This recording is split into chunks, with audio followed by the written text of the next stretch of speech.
la tentation complotiste. Et pour Valeurs Actuelles, il accorde l'interview vitriol. Le philosophe flingue la classe politique. Il est aujourd'hui sur France Culture dans la Grande Table. Bonjour Michel Onfray. Bonjour. Ce livre, cet essai, il a été écrit quand même, j'ai le sentiment, avec beaucoup d'humour. En tout cas, que vous êtes amusé à l'écrire, ce journal de bord. Hollande, Sphincter Ier, Duflot, la candidate égologique, Juppé, Sarkozy, NKM, Télécranté, Fillon qui BHLise, Hamon qui niaque. Une belle brochette, une sacrée galerie de portraits. Personne n'est épargné. C'est bien écrit, avec une plume acide. D'ailleurs, plus qu'acidulée, ça fait un peu penser aux chroniques du règne de Nicolas Ier, de Patrick Rambaud, qui lui était romancier, prix Goncourt par ailleurs. Sauf que vous n'êtes pas romancier, vous êtes philosophe, vous êtes un intellectuel, comme on dit, un observateur de la vie publique et politique. Est-ce qu'il faut donc vous prendre au sérieux ? C'est vous qui voyez. Je pense que on n'utilise pas beaucoup l'humour, l'ironie ou le cynisme au sens de Diogène. J'ai l'impression qu'il y a une espèce de ligne qui va de ce livre que j'avais écrit en forme d'éloge de Diogène en 1990 jusqu'à aujourd'hui, en disant oui, vous avez raison, on peut faire de l'humour, on peut faire de l'ironie. Il y a une grande tradition voltairienne dans la pensée française. Et il m'a semblé qu'on pouvait prendre effectivement cet angle-là pour aborder la question des présidentielles en se disant, moi j'ai parié quelques caisses de champagne il y a plusieurs mois en disant le résultat il est déjà connu, on connaît pas le nom, mais on sait très bien que ce sera quelqu'un qui défendra la version libérale de l'Europe et pas la version sociale de l'Europe. Donc vous les avez gagnés aux caisses de champagne. Oui, je suis pas sûr qu'on me les offrira. J'en ai tellement gagné. Je sais pas à qui vous avez parié, ça c'est intéressant. En tout cas, vous y avez pris de l'humour. Vous avez pris du plaisir, pardon. Oui, vous avez mis de l'humour et pris du plaisir. Oui, voilà, donc il faut accepter le principe du jeu de mots, de la plaisanterie, y compris du jeu de mots facile, enfin, bien sûr. Je veux dire, les comiques sur les chaînes du service public font tellement de politique qu'il n'y a pas de raison que quand on s'occupe de politique, on fasse pas un peu d'humour. Mais pourquoi ça ne nuit pas, de toute façon, à votre analyse, malgré tout, qui est une analyse assez sérieuse, j'allais dire, de l'état de l'opinion. Voilà, c'est tout ça est quand même très grave, si on vous prend au sérieux, précisément. D'où la question. C'est ça le problème, c'est-à-dire que quand vous sortez les formules, bon, vous avez raison de le faire, elles y sont, mais elles sont dans un texte qui analyse au-delà de ça. Je ne me contente pas, par exemple, Sphincter Ier, ça peut paraître une extrême violence à l'endroit de Hollande. Simplement, je réagis à la publication de ce livre, qui s'appelle Un président ne devrait pas dire ça, et qui est consternant, ce qu'il a d'ailleurs perdu. C'était la publication des offs du président. Des offs, pas vraiment, c'est-à-dire de la complicité que François Hollande avait avec des journalistes, notamment un journaliste du Monde. On apprenait qu'il buvait du rosé en mangeant du saucisson, en regardant les matchs de foot avec les journalistes, et qu'il se laissait aller à donner des informations, à répondre à des présidents de la République en présence des journalistes en mettant le haut-parleur. On se dit effectivement, voilà quelqu'un qui se lâche. C'est bien Sphincter, hein, heureusement qu'on en a, parce que sinon... Donc je dis simplement, voilà, ça ressemble à quelqu'un qui se lâche, il le dit lui-même, d'ailleurs le titre c'est une de ses phrases, un président ne devrait pas dire ça. Eh bien oui, il avait raison, un président n'aurait jamais dû dire ça. Donc effectivement, quand je fais une analyse en disant il faut le secret, il faut la discrétion, il ne faut pas la complicité avec des journalistes quand on est président de la République, je le dis, et ça culmine dans cette formule ironique, si on dissocie la formule ironique de l'analyse, effectivement ça peut paraître violent, mais je pense qu'on peut me prendre au sérieux parce que à chaque fois il y a une analyse, il y a de l'humour, mais en même temps il y a la proposition d'une analyse. Après on peut ne pas être d'accord, bien sûr. Alors un mot de la démarche justement avant d'en venir au constat et à votre analyse, Michel Onfray. Pourquoi ce livre ? Il y avait un besoin pour vous de prendre la plume au fil de cette campagne et de annoter chaque soubresaut de ce temps électoral, de ce temps dit démocratique, pour en rendre compte à votre manière. Vous auriez pas pu rester en retrait ? Alors le problème est que, évidemment, quand on s'en va dans les médias, il y a un moment donné où on nous dit alors vous allez voter quoi, vous allez voter qui, etc. Et ça, vous êtes clair avec ça, vous dites que vous n'allez pas voter. Oui, non, je veux dire, je monte très en amont, c'est-à-dire que il y a eu un moment donné où j'ai dit Besancenot me plaît bien, et d'un seul coup, paf, j'étais le soutien de Besancenot. Il y a eu un moment donné où j'ai dit mais si Mélenchon y va, peut-être Mélenchon, et paf, j'étais devenu le soutien. Et d'un seul coup, on est pris au piège d'une parole qu'on aurait pu dire en disant celui-ci m'intéresse, je vais voir, on verra. Puis après, quand on dit ah non, Mélenchon, le jour où il dit Cuba n'est pas une dictature, je me dis alors on arrête là le compagnonnage. Et donc il y a un moment donné où ça se trouve figé et fixé, et à un moment donné, le Nouvel Observateur m'avait demandé, c'était François Armanet en l'occurrence, de tenir un blog sur la campagne de Sarkozy. Et je l'avais tenu parce qu'effectivement, tous les 3 jours, je reçois un coup de fil en disant vous pensez quoi, votre avis sur ce sujet, etc. Je me suis dit finalement j'écris cette chronique comme je l'avais fait à l'époque pour le Nouvel Observateur, mais dans mon coin. J'écoutais, je prenais des notes et puis je faisais un papier, puis j'ajoutais un deuxième papier, puis un troisième papier. Donc j'ai fait cette chronique en disant Je ne suis pas apolitique. Je suis fâché qu'en 2005, le référendum qui avait été fabriqué pour demander aux Français ce qu'ils pensaient de l'Europe ait été jeté à la poubelle. Il y a eu une espèce de déni de démocratie, une espèce de coup d'État qui m'a fait dire à ce moment-là, alors je ne joue plus à ce jeu puisque vous ne le jouez plus, vous non plus. Vous sollicitez le peuple, vous lui posez une question, le peuple dit on n'est pas contre l'Europe mais on est contre l'Europe libérale, on voudrait une Europe sociale. Les éléments de langage laissent croire que quand on est contre l'Europe libérale, on est contre l'Europe tout court, donc on est contre l'Europe donc pour les nations. Si on est pour les nations, on est pour le nationalisme. Si on est pour le nationalisme, on est pour la guerre. Et on a le droit de se respecter en disant mais non, on peut vouloir une Europe sociale qui ne serait pas une Europe libérale et ne pas être un nationaliste qui voudrait la guerre. Donc je souhaitais juste qu'on puisse penser, échanger, débattre. C'est plus vraiment complètement le cas. Donc je me suis dit dans mon coin, allons-y un petit exercice voltairien, swiftien, avec des portraits un peu à la Rochefoucauld ou la Bruyère, et puis une occasion au jour le jour de dire ce que j'avais à dire en prenant le pari avec moi-même que je ne changerai rien au moment de la correction. C'est-à-dire si je me trompe, si je change d'avis, eh bien je me trompe et je change d'avis, comme les Français qui peuvent penser de Macron une chose en septembre, en penser une autre en mai, ou en janvier par exemple, et puis une autre une fois qu'il est élu, parce qu'effectivement il a lui-même changé, il a évolué, etc. Enfin, vous, c'est pas le cas sur Macron. Dès le départ, j'ai vu que c'était l'ubérisation. Son programme, c'était l'ubérisation. Je suis pas un libéral. Moi, je suis de gauche antilibérale et je souhaiterais une union des gauches antilibérales depuis très longtemps. Sauf que je n'y crois plus. Je crois que la gauche antilibérale, ça aurait pu être une addition, et que en faisant cette addition, il y aurait pu y avoir une dynamique, et que ça n'est pas rien. Et ce que je regrette dans cette aventure, c'est que Mélenchon n'ait pas donné suite à la proposition de Benoît Hamon d'y aller ensemble. C'était l'occasion, là pour le coup, de faire un programme commun d'une gauche antilibérale. Avec qui ? Pardon ? Avec qui comme candidat? C'était ça la question aussi. Vous avez raison. C'est là ça la question. Moi, je pense que Mitterrand avait résolu le problème en disant quand on a une extrémité à gauche avec Georges Marchais puis une extrémité à droite, on dira avec les radicaux de gauche, c'est celui qui occupe le centre. Donc de fait, ça aurait été plutôt Benoît Hamon. Mais pourquoi cette alliance, pardon, parce qu'à vous lire Michel Onfray, Mélenchon plus Hamon, c'était 0 plus 0 égale. Jadot, il aurait fallu ajouter Jadot, peut-être aussi le PRG, et pour le coup, non pas faire triompher le programme de l'un porté par les autres, c'est pas ça l'union de la gauche, c'est se dire, nous allons refaire un programme commun de gouvernement. Ça voulait dire, pour le coup, peut-être revenir sur des propositions qu'on avait soi-même faites dans un premier temps, et dire, moins ça, plus ceci, plus cela, etc. Je crois simplement que cette chance a été gâchée, et que Mélenchon ne pouvait pas, avec son seul programme, se retrouver au deuxième tour, parce que d'ailleurs, une partie de la droite aurait voté pour le Front National massivement, et on ne peut pas exclure que Mélenchon tout seul au second tour, Marine Le Pen ait été élue. C'était une configuration, hélas, possible ou pensable, simplement parce que Mélenchon a voulu y aller tout seul, et que Benoît Hamon n'a pas réussi à imposer cette idée que le coup de génie de Mitterrand, que je n'ai pas beaucoup aimé, mais ça a été quand même le programme commun de la gauche, ça a été un truc formidable, ça a amené la gauche au pouvoir. Alors après, elle a fait ce qu'elle a fait, mais je pense que la stratégie pour parvenir au pouvoir, ça n'est pas une stratégie personnelle, ça n'est pas possible, ça doit être une stratégie d'union. Et de fait, quand je défendais l'union des gauches antilibérales, j'y ai cru à un moment donné, puis je me suis dit non, chacun y va pour sa boutique, pour des raisons triviales. On a parlé, vous avez vu, l'argent, le Front National, enfin, pas très clair, tout ça, c'est le moins qu'on puisse dire. Eh bien, on voit bien que dans ces perspectives-là, tous ces gens qui nous parlent du peuple, qui nous parlent du prolétariat, qui nous parlent de la souffrance des ouvriers, etc., ils sont là dans des histoires de boutique en train de dire, mais si j'y vais tout seul, je vais avoir, je sais pas combien, 1,40 € par électeur, ça veut dire qu'on va avoir une manne qui nous permettra ensuite de prendre des avions privés et d'aller porter la bonne parole au prolétariat. Moi, c'est pas comme ça que j'envisage la politique. C'est pas une histoire de boutique, une histoire de banquier, une histoire d'argent qu'on peut faire sur le dos des électeurs. C'est l'idée qu'effectivement, il y a un peuple qui souffre du libéralisme, des jeunes qui ont du mal à trouver du travail, des gens qui sont dans la précarisation en permanence. L'ubérisation est une catastrophe, ça met des gens à genoux, sur la paille, etc. Et il y a plein de gens qui ont envie d'autre chose. Donc c'est pas comme ça que vous envisagez ni la politique, ni le peuple d'ailleurs, Michel Onfray. Juste un mot de ce titre, la cour des miracles. Alors pourquoi il n'y a pas eu de miracle en l'espèce dans cette élection, puisque l'élection d'Emmanuel Macron était pour vous écrite? Pour partir de ce constat, qui sont les ghostwriters de cette élection, qui sont les plumes qui a pensé ce scénario, d'après vous?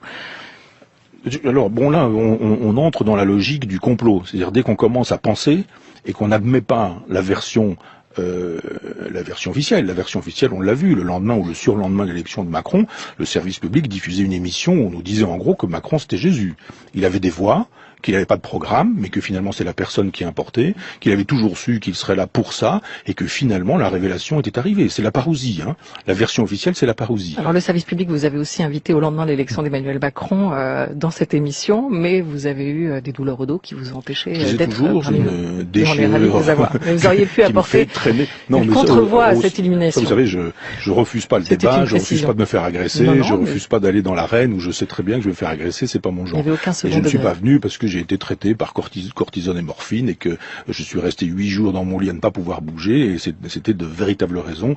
Quand je ne veux pas venir, je dis que je ne viens pas, je n'invente pas des choses pour... C'était juste une précision pour vous dire... C'était pour moi-même aussi une précision. Il faut revenir quand même à votre thèse centrale sur laquelle vous avez commencé à vous exprimer, mais je voudrais relire simplement le début de l'introduction qui dit tout finalement de la thèse en tout cas. Le dispositif a bien fonctionné comme prévu par le capital.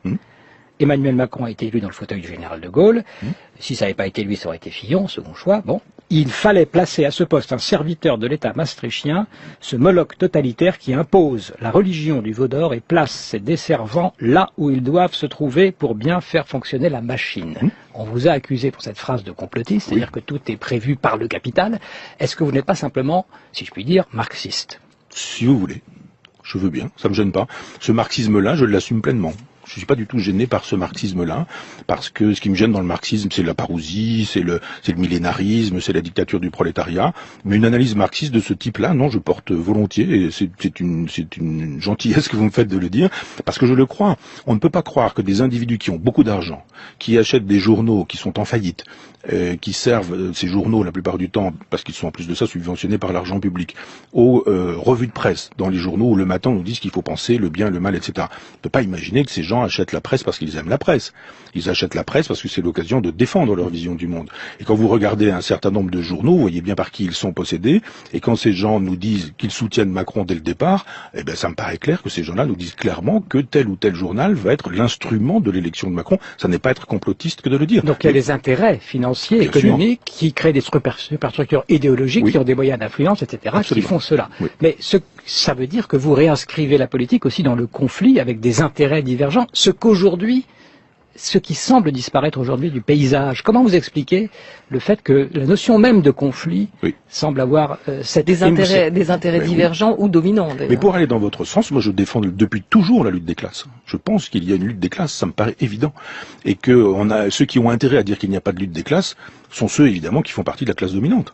Et qui ont envie d'écraser les dominés. Ça me paraît évident qu'il y a une lutte des classes aujourd'hui, qui va des migrants, des immigrés au prolétariat classique, enfin ce que j'ai appelé le peuple old school, en passant par les jeunes qui sont sans boulot, par les précaires, par les gens qui sont obligés de faire des petits boulots, par les femmes de ménage à qui on donne un coup de fil en disant 2 heures aujourd'hui, 1 heure demain, 0 après-demain, etc. Il y a ce peuple-là, et quand j'ai dit à une époque, attention, il ne faut pas que la polarisation sur les migrants vous fasse oublier qu'il existe aussi des paysans qui se pendent tous les jours, etc. Je ne disais pas qu'il fallait ne pas se soucier des migrants, entendons-nous bien. Je disais juste que ce grand peuple, que ce peuple élargi jusqu'aux migrants, c'était celui qui faisait les frais de l'addition capitaliste. Et je le dis toujours, bien sûr qu'il y a une lutte des classes aujourd'hui.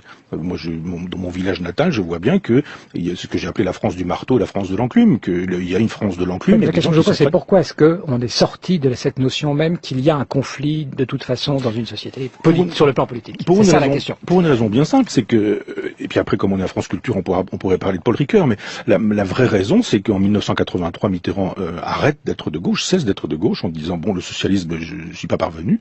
Il aurait fallu à l'époque écouter ce que Chevènement disait. Mitterrand n'a pas écouté Chevènement, il a plutôt écouté un Fabius qui avait changé d'avis après, qui était déjà sur l'avis de Chevènement, mais qui finalement a basculé. Il a ensuite été payé de son ralliement puisqu'il est devenu Premier ministre. Mais à partir de ce moment-là, le libéralisme a juste intérêt à dire qu'il n'y a évidemment pas de lutte des classes, mais qu'il y a un cercle de la raison, comme nous dit Minck. C'est-à-dire qu'en gros, vous ne pouvez pas être contre ça. Si vous êtes contre, c'est que vous êtes déraisonnable. Non. On peut dire, non, il n'y a pas un cercle il y a un cercle de la raison libérale, ça c'est sûr, mais il y a un cercle de la raison qui n'est pas libérale, antilibérale, pour le coup de gauche antilibérale. Et moi, je persiste à penser que nous avons effacé la lutte des classes, alors qu'elle est évidente, qu'elle reste le moteur de l'histoire, et que nous avons effacé aussi un prolétariat qu'on a remplacé par un prolétariat qui plaît un peu de manière intellectuelle, le prolétariat issu de la French Theory, qui existe bien sûr, entendons-nous bien, les migrants, les transsexuels, etc., etc. Tout ce prolétariat existe aussi pour moi. Mais je dis, n'oubliez pas non plus cet autre prolétariat, y compris des gamins qui, aujourd'hui, moi je les vois sous mes fenêtres, passent à mobilette pour livrer des pizzas à 11h du soir, elles sont censées être le lendemain matin à 8h en cours. Ça, c'est le prolétariat. Ou les jolies jeunes filles à qui on fait savoir de temps en temps que si elles n'ont pas les moyens de payer leur loyer, elles peuvent peut-être accepter l'invitation à dîner du propriétaire qui pourrait arranger la chose, etc. Ça aussi, c'est un prolétariat. Et je dis, ce prolétariat, il est oublié. La lutte des classes est oubliée aussi. On nous dit juste, mais il y a un cercle de raisons. C'est le libéralisme. Comment pouvez-vous être contre le libéralisme? C'est la vérité de l'histoire. Si vous êtes contre le libéralisme, c'est que vous êtes pour le plan. Moi, je suis pas pour le plan. Je suis proudhonien. Mon socialisme est libertaire. Je veux laisser une part de liberté dans l'invention, dans la mutualisation, dans la coopération. Tout ça est faisable, tout ça est pensable. Vous avez eu l'amabilité de renvoyer à décoloniser les provinces, qui le livre, qu'il faut lire en relation avec ça. Parce que je ne veux pas être que caustique dans ce livre. Il y a aussi une proposition politique. On va en reparler. Qui dit... Pardon. Non, je vous en prie, finissez votre phrase. Qui dit effectivement que le jacobinisme n'est pas l'horizon indépassable. Ce qui me gêne dans le marxisme, c'est qu'effectivement, il est une formulation du jacobinisme. La dictature du prolétariat, c'est finalement Robespierre, quoi. Et voilà pourquoi je préfère Proudhon dans cette configuration, parce que ce sont plutôt les Girondins qui lui servent de modèle. Ne pas oublier la province, ne pas oublier la campagne, ne pas oublier la ruralité, et puis ne pas oublier tout ce peuple de migrants qui arrive là, et à qui il faudrait dire, nous allons vous proposer un vaste programme de coopération, de mutualisation, qui pourrait se faire en dehors des villes. La ville n'est pas non plus l'horizon indépassable de la politique. Emmanuel Macron, Michel Onfray, a donc été élu. Là, alors ça sont que des sondages, mais on irait vers une large majorité pour La République en marche aux législatives, dont le premier tour aura lieu dimanche. Il semble quand même que quelque chose se passe, avec lequel vous êtes, ou on est d'accord ou pas, et qui visiblement vous redonne pas envie d'y croire à la politique. Mais cette fois, dans le changement, dans ce renouvellement, cette croyance, dans ce catéchisme macronien que vous décriviez, comment vous l'expliquez? Est-ce qu'elle est pour autant critiquable? Là, du coup, je me tourne du côté de ce peuple dont vous parlez, que vous essayez de définir et de défendre aussi à travers vos mots. Est-ce qu'on a un peuple sous influence, du coup, de ce système? Bien sûr que le peuple est sous influence quand on n'a pas le choix de ses sources d'information, quand les fausses informations valent les vraies, quand on ne sait plus se faire un avis, quand des informations ne sont pas données. Il est normal que les gens soient un peu perdus. Lesquelles, par exemple? Pardon? Lesquelles des informations qui ne sont pas données? Par exemple, cette dame, Madame Halimi, qu'on a balancée par la fenêtre au cri de Allah Akbar, et une information qui n'a pas été donnée. Crime antisémite, clairement antisémite. Qui n'était pas qualifié comme tel au départ. Ah oui, alors c'est formidable. C'est-à-dire, voilà quelqu'un qui dit à cette dame régulièrement sale juive. Voilà quelqu'un qui la menace parce qu'elle est juive. Voilà quelqu'un qui la tue parce qu'elle est juive, qui la balance par la fenêtre, qui crie Allah Akbar. Et on nous dit, il n'y a pas d'antisémitisme là-dedans. Bon, je veux bien. Mais moi, je persiste à croire que la négation de l'antisémitisme dans ce cas de figure, c'est de l'antisémitisme. C'est très précisément de l'antisémitisme. Parce que, effectivement, le crime est avéré parce que cette dame était juive et qu'elle a été défenestrée parce qu'elle l'était. Donc j'estime que c'est une information que peu de gens connaissent. J'ai été très honoré qu'on me demande de signer une tribune dans le Figaro, et je l'ai signé avec qui a justement fait parler davantage de l'affaire. Eh ben oui, aujourd'hui, après. Et ce que je voudrais dire, pour répondre à votre question, c'est que si vraiment démocratie il y avait, j'aurais aimé que les législatives soient le même jour que les élections présidentielles. C'est-à-dire qu'on ait la possibilité, le même jour, de voter pour son président de la République et de voter pour ses candidats. Parce que là, pour le coup, on aurait eu autre chose. On aurait vraiment eu autre chose. Simplement là, on a un président de la République, et après on dit, il y a un effet de dynamique, et on continue dans l'histoire de la parousie, il est tellement formidable que finalement, il embarque tout avec lui. Je persiste à croire que le moment qui existe entre l'élection d'Emmanuel Macron et puis le deuxième tour des élections législatives est un moment dans lequel le CSA devrait veiller à ce que le président de la République n'ait pas plus la parole que ça. On voit bien que tout est fait pour aller dans le sens des législatives. On se dit, il tient tête à Trump, il tient tête à Poutine, il y a Versailles, c'est formidable, vous avez vu comment il traverse la cour carrée, et puis comment, etc. Puis on finit par nous dire, il ne tout de même pas refuser le pouvoir à ce monsieur quand même. Et d'un seul coup, évidemment, ça continue comme une espèce d'évidence. Le premier sondage tombe, et on nous dit, premier sondage, Emmanuel Macron en tête, il va écraser tout le monde, etc. Mais non, je crois effectivement que ça continue à à montrer que le dispositif fonctionne toujours bien et qu'il s'agit que tout le monde est complice dans ce dispositif. Pas tout le monde, mais que effectivement, quand on nous présente comme un horizon indépassable, j'ai dit non, il y a aussi d'autres candidats politiques. Mais vous ne le trouvez pas convaincant dans ses premiers pas, comme on le dit, sur le plan diplomatique, par exemple? Médiatiquement parfait, mais idéologiquement nul. C'est-à-dire que je lisais l'autre jour dans la presse qu'il y avait une perche de journalistes qui traînait et que je crois que c'était Le Drian qui lui disait alors ça s'est passé comment avec les syndicats, et il dit ça s'est très bien passé, je leur ai rien dit. J'aurais encore rien dit. J'aime bien je ne leur ai encore rien dit. Ça veut dire quand je leur dirai, évidemment ça va pas se passer exactement de la même manière. Donc là on voit bien l'effet de communication hier. Formidable. Premier ministre, ministre du Travail, ils arrivent tous les deux et ils nous disent on va discuter, on va voir ceci, on va voir cela, la méthode, changement de méthode, ça change de tout. Oui d'accord, très bien, mais sur quoi? On n'a pas dit très précisément que effectivement cette façon d'aller voir ce qui va se passer dans les entreprises, c'est une façon de court-circuiter les syndicats. C'est un coup terrible de dire aujourd'hui, mais dans chaque petite entreprise, chacun va négocier. Ça veut dire effectivement que on a coupé la puissance du syndicalisme. Qu'est-ce qu'il pense Emmanuel Macron? Est-ce qu'il n'y a pas une pensée autonome aussi, puisqu'on dit que c'est un intellectuel malgré tout, qu'il a davantage finalement de fréquentation philosophique et littéraire que d'autres? Est-ce qu'il n'a pas malgré tout, est-ce que vous lui enlevez cette idée qu'il pourrait avoir une pensée propre et qu'il soit uniquement l'objet d'un système fut-il libéral? Communication, là encore, on nous dit qu'effectivement il y a Paul Ricoeur et puis qu'il y a eu Balibar. Balibar s'en souvient pas. Étonnant, hein. Je veux dire, il travaille avec Balibar à l'université. Étienne Balibar est un grand philosophe, un grand professeur d'université. Balibar ne se souvient pas d'avoir eu Emmanuel Macron. Et quand il invite quelqu'un, qui invite-t-il Emmanuel Macron? Le premier soir, Stéphane Bern, et le soir du succès, les frères Bogdanov. Moi, je veux bien que Macron, ce soit l'homme de Ricoeur. Vous ne pouvez pas vous inviter, vous, c'est sûr. Pardon? Ça, c'est sûr. D'abord, il ne m'invitera pas, il ne m'inviterait pas, et ensuite, je n'irai pas. Mais je veux dire, moi, je juge les faits. On nous parle de Ricoeur en disant il était formidable, il a été l'assistant de Ricoeur, etc. Mais c'est Bern, son copain. Alors évidemment, Ricoeur est décédé. Mais je veux dire, pour Balibar, c'était l'occasion de dire, mon cher vieux professeur, je serais très heureux que vous puissiez être là. Non, pas du tout. Il nous dit, ce soir, je commence le travail. Donc voilà, effet médiatique, on dit formidable. Lui, il va travailler, ça va pas être un roi feignant. Et puis, à 11h du soir, on voit Bogdanov sortir de sa soucoupe volante, nous disant « J'ai été invité, c'était formidable, c'était un dîner platonicien, et comme Bogdanov est chez lui quand il s'agit de Platon, on nous a fait savoir que, effectivement, ça y est, le retour des idées était venu et qu'on avait un grand intellectuel au pouvoir. » Moi, je juge les faits. Pas les discours. Les discours, Ricoeur, Balibar, tout ça c'est formidable. Les faits, c'est Stéphane Bern et c'est... Qu'est-ce que vous avez contre Stéphane Bern? Rien. Non mais c'est formidable, mais je veux dire qu'il faut pas qu'on nous laisse croire qu'il s'agit de Jean-Pierre Le Goff en histoire, ou que il s'agirait aujourd'hui, par exemple, pour les Bogdanov, d'Albert Einstein. C'était pour aller dîner, après peut-être qu'il se réveille effectivement avec Ricoeur et Balibar dans le texte. Il se cache pour lire Ricoeur quand il n'y a plus personne et que tout le monde dort. Le philosophe Michel Onfray, notre invité jusqu'à 13h30. Bienvenue dans la grande table. Les élites qui, par leur savoir, par leurs compétences, par leur expertise, montrent ce que d'autres élites voudraient rester cachées. Donc c'est pas les élites contre le peuple, c'est une partie des élites qui vient pour éclairer le peuple afin de lui montrer ce que certaines élites politico-financières, politico-administratives voudraient voir caché. Si on suit cette définition de Dominique Rousseau, Michel Onfray, est-ce que vous ne faites pas vous-même partie d'une élite ou de l'élite? Et est-ce qu'on peut se passer des élites? Mais je souscris absolument à ce qui a été dit, complètement. On est dans la logique du pâté d'alouette, quoi. Bien sûr que vous avez des élites, et puis parmi les élites, une majorité et une minorité. Bien sûr qu'on Donc vous êtes la contre-élite. Non, la minorité de l'élite. Il y a une minorité de l'élite. Pierre Bourdieu faisait évidemment partie de l'élite, mais il était minoritaire.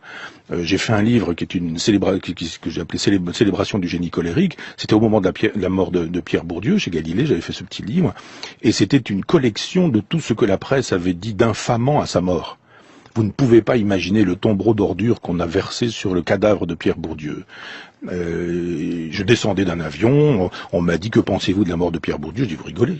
Il me dit s'il vient de mourir. J'ai trouvé ça terrible. Le soir j'ai acheté Le Monde, le lendemain j'ai acheté Libération, et puis j'ai commencé à me dire mais j'achète tous les journaux, y compris les hebdos, je découpe, je garde et je commente. Eh bien, une partie de l'élite a traité Bourdieu de tous les noms, qui faisait partie lui aussi de l'élite. Donc oui, bien sûr, c'est une facilité de langage de dire les élites, et quand on veut faire la sociologie des élites, ce que faisait très bien ce monsieur qui parlait tout à l'heure, eh bien, vous avez l'impossibilité de constater qu'il y a une élite majoritaire et une élite minoritaire, et que cette élite minoritaire, effectivement, heureusement qu'elle a existé, qu'il a existé des Bourdieu, ou éventuellement des Derrida, ou éventuellement des René Scherrer, enfin tous ces gens qui font partie d'une élite, et qui peuvent même éventuellement être au Collège de France, c'est pas franchement un problème, mais c'est juste qu'il y a effectivement une élite qui prend le parti de ce que j'appelais le marteau tout à l'heure, et une autre partie de l'élite qui prend le parti de l'enclume, bien sûr. Donc il y a une bonne élite et une mauvaise élite. Par exemple, quand Christophe Guilly, quand Jean-Pierre Le Goff font des analyses sur le village, sur l'effondrement du village, de la ruralité, sur cette idée qu'aujourd'hui les cartographies nous permettent de penser la politique, ou le vote du Front National, et que plus on s'éloigne des villes, plus effectivement on se rapproche du Front National, ça reste effectivement un travail fait par des élites, des gens de qualité, et ce travail éclaire effectivement le monde sur un terrain marxiste, pour reprendre le mot que vous utilisiez tout à l'heure et auquel je souscris. Question connexe peut-être, parce qu'on vous accuse aussi, on vous renvoie l'appareil, si je puis dire, en disant, vous, Michel Onfray, vous êtes partout, vous faites la une à la fois de Nouvelle Obs et de Valeurs Actuelles, est-ce que vous ne seriez pas aussi, malgré tout, un instrument ou un élément de ce grand système dont vous parlez, puisque, apparemment, ces médias que vous accusez d'être dirigés par des chefs d'entreprise n'ont pas peur de vous. Alors, d'abord, il faut que les gens sachent que c'est pas moi qui décide de faire l'objet d'une une. On dit pas, je suis Michel Onfray, vous allez me consacrer une une, ça marche pas comme ça. Non, mais vous accordez les interviews, donc la question reste la même. Est-ce que vous êtes le fou du roi de cette cour des miracles? J'accorde des interviews à celui-ci, à celui-là, ou etc. Quand je sais qu'il y a un dossier qui est extrêmement violent contre moi qui se prépare et qu'on me propose un débat, je dis, je vais à ce débat, ça me permettra au moins d'être entendu, et ça me permettra au moins de défendre mes idées. Maintenant, c'est pas moi qui ai décidé que tel ou tel encore, et puis faire des unes sur mon bouquin qui paraît. Je vous rappelle qu'un jour, quelqu'un qui s'occupe d'un journal, je ne dirai pas qui, mais m'a dit, mais quand on vend, on ferait en couverture, c'est 30% de vente en plus. Donc il y a aussi ça, la trivialité. Je sais bien que je suis le bon client, celui qu'on invite parce qu'effectivement on fait les bons taux d'audience, celui qu'on met en tête parce qu'effectivement on criminalise le personnage pour certains, il fait le jeu du Front National, Libération, le lendemain le Monde qui a lu Libération la veille refait la même chose avec une photo, et puis etc. Je sais bien que la polémique... consentez-vous à être instrumentalisé? C'est la question aussi d'Antoine Mercier. Non, je consens à rien, je consens juste à parler et à dire ce que j'ai à dire. Donc quand Valeurs Actuelles m'interroge, je sais qu'il faudrait pas, puisque c'est un journal de droite, simplement je tiens des propos de gauche dans un journal de droite. Donc voilà, je dis simplement, jugez-moi sur ce que je dis, c'est ce que je fais avec le vin, je ne juge pas l'étiquette, je juge ce qui se passe dans le verre, et je dis, mais regardez ce que je dis. Le Nouvel Observateur fait une, mais j'ai pas forcément envie d'avoir ce genre de une, où on trouve la photo bien dégueu pour montrer que j'ai une tête d'imprécateur, et où on bricole tout ça. Je vous assure que c'est pas franchement des trucs que mon attaché de presse demande, ou que moi j'obtiens, et j'ai pas le téléphone personnel du directeur en disant, alors Coco, tu me fais une cette semaine. Je vous assure que les unes qui sont consacrées à Macron sont nettement plus sympathiques, et que même le photographe travaille Photoshop dans le bon sens. Vous n'avez pas encore été sur la une de Paris Match. Non, parce que je suis pas du genre, moi. Bon, à l'instant, le Conseil des ministres est fini, donc oui. Emmanuel Macron, je reviens à lui, dit cette chose-là. La question, il parle des législatives, c'est de savoir si on veut stop ou encore, est-ce qu'on veut de l'action ou de l'impuissance. Je voudrais revenir sur cette alternative-là, puisqu'on voit bien qu'il ne s'agit pas d'un programme, mais précisément d'un geste, d'une personne, d'une personnalité. Dans votre livre, vous insistez beaucoup sur que le programme, c'est la personne. Est-ce que ça ne peut pas avoir finalement aussi un sens de dire on fait confiance à une personne? Là, ce que vous êtes en train de dire, moi, si vous me permettez de le traduire, ça existe, c'est vieux, c'est moi ou le chaos. C'est très exactement ça. L'action, c'est moi, et l'impuissance, c'est le chaos. Donc, c'est le vieux truc, le truc habituel du genre le plébiscite. Il n'y a pas de place pour la subtilité, pour l'intelligence, pour l'analyse, pour le « et si ça pouvait être un pas de côté » ou juste à côté. Non. On nous dit en gros, c'est moi, et c'est l'avenir, c'est la vérité, c'est le bonheur, c'est la parousie, je reviens là-dessus, ou c'est pas moi, et si c'est pas moi, c'est l'impuissance, c'est le chaos, c'est le bazar, etc. Mais s'il était démocrate, il dirait votez comme vous l'entendez, et puis si vous décidez de lire des députés qui seront majoritairement pour la France insoumise, eh bien, je prendrai Jean-Luc Mélenchon comme Premier ministre, parce que ce sera l'expression de la volonté populaire. Ça, ce serait vraiment grand. De dire vous déciderez, mais là de dire en gros, alors là vous avez intérêt à me donner une majorité parce que si c'est moi je pourrais agir, il n'y a pas de problème. Si c'est pas moi, ce sera le chaos, l'impuissance, etc. Là encore, c'était sous des allures fort sympathiques, c'est de la menace, c'est de l'intimidation, c'est cette idée que la vie serait en noir et blanc, et qu'il y aurait le bien et le mal, qu'il y aurait Macron et les autres, et qu'il faudrait évidemment bien choisir et bien voter dimanche prochain. Voilà, alors ça c'est donc sur le catéchisme macronien une fois encore, puisqu'il nous reste 1 minute 30 et que vous avez promis que vous nous en parleriez un petit peu, puisque nous sommes si mal représentés, entre autres aujourd'hui par Emmanuel Macron. À quoi vous aspirez-vous, vous, Michel Onfray, cette solution girondine pour en finir avec le jacobinisme, décoloniser les provinces, c'était le titre de votre précédent ouvrage. Quelle traduction institutionnelle? Comment on y parvient? Comment on décentralise le pouvoir? En permettant un vrai communalisme libertaire, c'est-à-dire en permettant des lieux dans lesquels la délibération soit publique, le choix soit public. Mandat impératif. Vous avez un mandat, mais si vous n'aurez pas ce mandat, on vous le reprend. Vous n'êtes pas élu maire pour un certain temps, 10 ans après on reprend. Non, on décide que quelqu'un va nous représenter et porter un projet qui sera, je sais pas quoi, sur un éclairage public, sur un remplissage de chemin, sur la création d'une école alternative. Ça, on démarre déjà dans la commune. Et puis après, on fait ça jusqu'au sommet de l'État. Je suis pas contre l'État, mais l'État doit être une garantie libertaire. Proudhon est un libertaire et il défend en même temps l'État. Donc ça se reconstruit éventuellement avec des parlements régionaux, et on peut tout à fait envisager qu'il y ait des parlements régionaux, avec une espèce de détente qui permettrait sur certains sujets aux citoyens de décider des choses que d'autres ne décideraient pas. Et puis après, j'invite à un travail collectif, en disant moi je vous dis ce que ça pourrait être, maintenant j'aurais besoin de fiscalistes, de juristes, d'urbanistes, enfin de gens qui pourraient dire c'est tenable, c'est pas tenable, c'est défendable, c'est pas défendable, voyons dans ce sens-là. J'invite à ce que Bourdieu appelait un intellectuel collectif. Et vous passez à la proportionnelle intégrale. Oui. Et si on y passe, vous allez voter. Vous iriez voter. Ah mais oui, moi je suis pas opposé au vote, au contraire. Mais là, dimanche, vous n'irez pas. Non. Toujours pas. Non. C'est là on a fait la démonstration tout à l'heure que on avait le choix entre le chaos et le génie. De Palinodi en Parousie. Merci beaucoup Michel Onfray. Cet ouvrage, c'est La Cour des miracles qui est paru aux éditions de l'Observatoire. Et puis donc on attend le volet 3, Zéro de conduite, carnet d'après-campagne qui sortira dès que vous l'aurez écrit. Merci beaucoup à vous. À vous signaler aussi que le dernier coffret apparu aux éditions Frémaux Associés,